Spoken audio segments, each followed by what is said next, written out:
So in this encounter, I interviewed a self-proclaimed staunch atheist who had a Catholic upbringing. Now, again, the core principle is to stay on God's word and not give up your belief just because someone's an atheist or whatever faith they may be.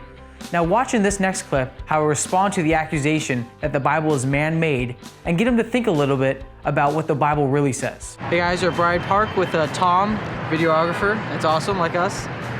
So Tom, we're asking people, do you have any spiritual beliefs? What do you put your trust in? Where do you get your hope from? Thoughts on the afterlife? Stuff like that.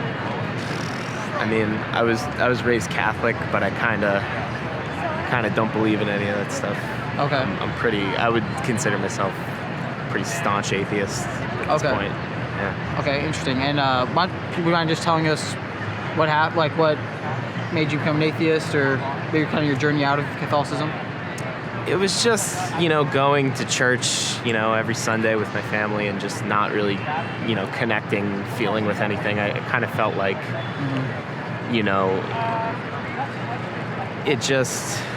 it became a thing where I couldn't even hear the priest talking, a lot of the messages I didn't really connect with. I still think there's some merit in the teachings and everything, but in terms of a spirituality, I wouldn't say I'm very much so. Yeah. Okay, so growing up Catholic, I'm sure you learned about Jesus. Who is he to you? What are your thoughts on him? To me, Jesus was probably some guy, probably taught some good things, and and I think I studied history, a lot of European history, and when you read about the Council of Nicaea and stuff like that, the Bible was compiled I forget how many years, 400 or 500 years after Jesus, something like that. And to me, they could kind of pick and choose what they wanted to put in there. So I don't know. I think Jesus probably. I look at him more as a mysterious historical figure that a lot of people don't. Interesting. So if you want me to ask, because I've heard these claims Council of Nicaea, Bible's put together, 100 years later, Bible's put together. I'm just curious, where did you learn about this stuff? History class. Okay. Yeah. Cool. Because in my studies, I've seen that Council of Nicaea is about the Trinity. And then I don't know. So I'm sure maybe in Catholic Church you learn about the disciples of Jesus, like John, Matthew, like that. Yeah. So they put those together, those books together. Yeah. They wrote those, and then their followers put together the Bible. Did you ever read the Bible? Have you experience reading it? Just in we called it CCD. That was Catholic. I go to that every Tuesday. And to be honest, I just didn't really get that much out. I didn't connect with it. Just kind of. So would you say that Catholicism, at least what you were brought up in, was more of a dead kind of faith? Yeah, I'd say that. I think it's pretty antiquated, and there's a reason that they don't have a lot of new followers. It's very rooted in tradition, and it's just one of my cousins is he's extremely faithful.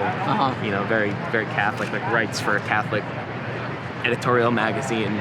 And he posts on Facebook a lot, and we get into arguments sometimes about different political things, stuff like that. Gotcha. And he posted something about how he went to a Catholic wedding and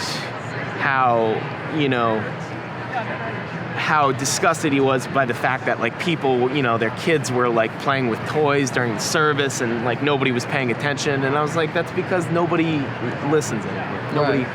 Nobody cares. It doesn't resonate with people anymore. So tell me if you think this sounds like Catholicism. I'm gonna try to contrast what Jesus said versus maybe some of the things you were taught. Jesus said, "Come to me, everyone who's weary and heavy burdened, and I'll give you rest. Everyone who believes on me will never die." Does that sound like a kind of a deadbeat religion? Maybe some of the stuff you're brought up in? Does that sound like a relationship with the Creator through Jesus. Because, Catholicism teaches he is God, the way we know God. I mean, to me, that doesn't really make much sense. Just to me, I wouldn't, just where I think Christianity in general kind of loses me is just having faith in this thing, whether Jesus be nature or God. It's just so confusing, and it's a very vague thing to me that I kind of just I just don't understand. Okay, really. no, I appreciate you being honest and telling where you're coming from. Yeah. Tell me if this makes sense. Religion sees man on this earth trying to reach the divine through rituals, certain prayers, good works. Biblical Christianity, true pure biblical Christianity says that we can't make that. We can't make that leap up to God. God comes down to us through Jesus Christ. So he does the work to meet us. Do you see the difference there? I mean, I can kind of see how, the metaphors of the Bible and stuff like that. I do find some value in that. And I've always kind of, I know a lot of the biblical stories, right. and I can take some value away from that. But, I do think it's not, I think it's like a man-made interpretation. Okay. And I don't see where it came down from. Are you saying the Bible itself, or what exactly is man-made? Yeah, the Bible itself. Oh, okay. Yes. Oh, I see. Where you're coming from. So, are you familiar with Jesus being the Messiah, right? Catholicism teaches he's the Messiah. Yeah. So you have 800 years earlier, you have the Old Testament, right? You have all these prophets. Tell you where the Messiah is going to be born, what he's going to do, he's going to die, and he's going to rise.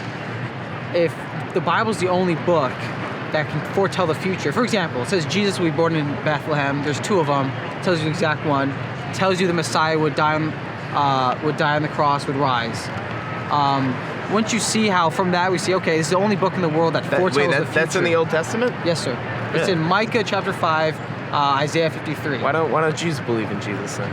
Yeah, you know what? I asked myself that question too, and you know what? I think part of it comes from a rejection, really a rejection, because in the New Testament they rejected Jesus. They're still technically waiting on the Messiah, right?